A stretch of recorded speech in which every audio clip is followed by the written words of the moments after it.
Dude, this, like, it sounds like it totally would have been, Mr. Hahn, I could see him, like, coming in, like, the dude from Linkin Park, just adding some, like, scratches over this and stuff. Like, this, it sounds good. Like, this would have been at home in, like, the early to mid 2000s. Your mom was at home in the early to mid 2000s. Whoa, you being a little bit ageist there, bro? Like, are you saying, like, my mom was at her prime in the early to mid 2000s and now she has nothing left to offer this world? Dude, that's not what I was trying to do. Like, I was just trying to convey my feelings, my strong, deep-seated anger that stems from my rotten childhood towards this Of Mice and Men record that's just lacking in brutality. You know what? Brutal swag, that's the lie right there. Your pessimistic attitude is contagious. I can see right through you like a ghost. And honestly, down the road, I can see you just being like so far away from me. Just get out, bro. Like, you're not brutal or swaggy. Just leave. You know, I can feel you mocking me with those puns. So if it's a game of war that you want, why didn't you just say so? Game on.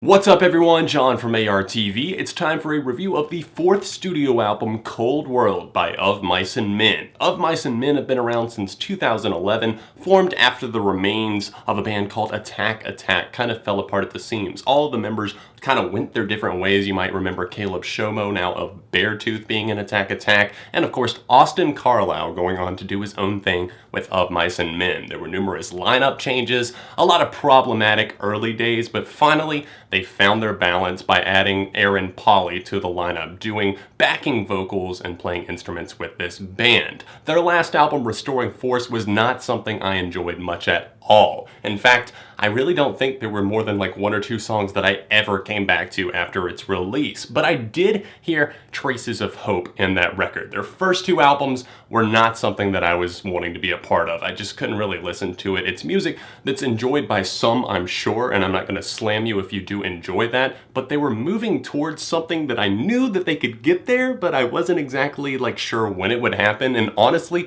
I didn't even know if I was going to check out this record, but I did notice that it was a pre-release album streaming a week early on Apple Music, so I decided why not? Let's give it a play. Guys, I really wasn't expecting much from this record, but honestly, it totally blew my expectations out of the water. This is a really, really solid hard rock record. There's a lot of new steps that they're taking to make things better. I mean, their sound has found more of a groove, and there's more patience and restraint here. There's slower moments that build, like the opening track, Game of War, which is about the terrorist attacks that we saw last year. And it's just a very kind of heart-wrenching track. You see all of the pain felt there. The vocals are incredible, and all throughout this record, Austin and Pauley are doing a great job here of just really finding kind of the counterbalance of anger, but also questioning. And that's something that I've never seen from Of Mice and Men up to this point. Honestly, I can see the inspirations that Aaron Pauley was telling me about on Twitter. It was really cool of him to reach out to me and, without even tagging him in a tweet, kind of respond and tell some of the influences that were just really making their way into this record. Everything from Tool,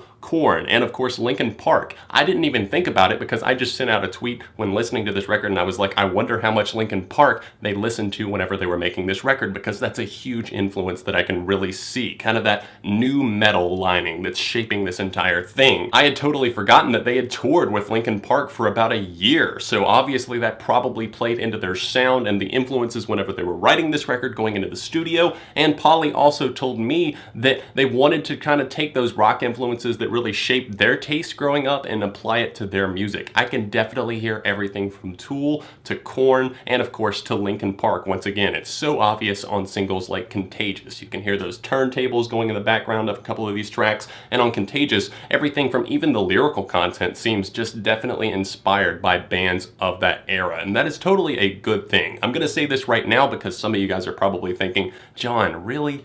This type of music? New metal? Are you serious? And I gotta say, I got a soft spot for it right here in my heart, because that's whenever I got into music, you know, around the time of the early to mid 2000s, bands like Linkin Park, Dark New Day, Audio Slave, Korn, Evans Blue, Evanescence. There's so many different ones that I could list, honestly, but that's not going to make the case any better for some of you guys, so if you're offended by me liking this album, you should probably go ahead and get out now. I'm not saying that every single song here lands and that I'm always going to be coming back to this record over and over again, especially towards the end. It loses me a little bit. There's a few tracks that I just feel a little bit more mediocre, like Down the Road and even parts of Away, even though I do like the guitar tones really on both of those tracks, just kind of settling in with this kind of gritty hard rock vibe. What I'm really finding myself gravitating towards is some of the more aggressive tracks, of course, like Pain, which is just Austin Carlisle really opening up some issues that he's been going through, physical struggles, something that he has to deal with on a day-to-day basis, and really just letting it all out, practically wailing on this track. And even moments like The Hunger, which are just really well planned out, something that's so well executed that I just didn't see this coming from Of Mice and Men. And obviously I'm liking some of the more intimate moments as well that do detail maybe social issues like I already talked about on Game of War, and then of course ones like The Lie, which feels much more of a personal track, obviously getting very aggressive in terms of some of the vocals. The guitars really hit home for me on that track in particular, and honestly this record goes on a pretty solid win streak. I mean, there aren't that many tracks that I really dislike here or things that I have to complain about, so I'm gonna go ahead and keep this review kind of short just because there's not a ton to say about everything. Some of the lyrical content is run-of-the-mill but still nonetheless very enjoyable if you can just get it out of your head that like, you know, I've heard this before, or, you know, this is something that's a little bit too formulaic for me. If you can just kind of turn that off for a minute, have a good time, see what the band was wanting to do with this record, then I think that you will really enjoy it, because honestly, some of the instrumentals here are absolutely phenomenal. I love the pounding drums, just the detailed bass lines, and honestly, the nuanced guitar work is very appreciated as well. The vocals are the best that I have ever heard them from Of Mice and Men. Some of the backing vocals as well, especially on tracks like a Ghost, Contagious, and The Hunger, really just jumping off of the page to me. And honestly, I do feel like some Of Mice and Men fans are gonna be let down, or else you're only gonna like tracks like Pain, because those are the hard moments. But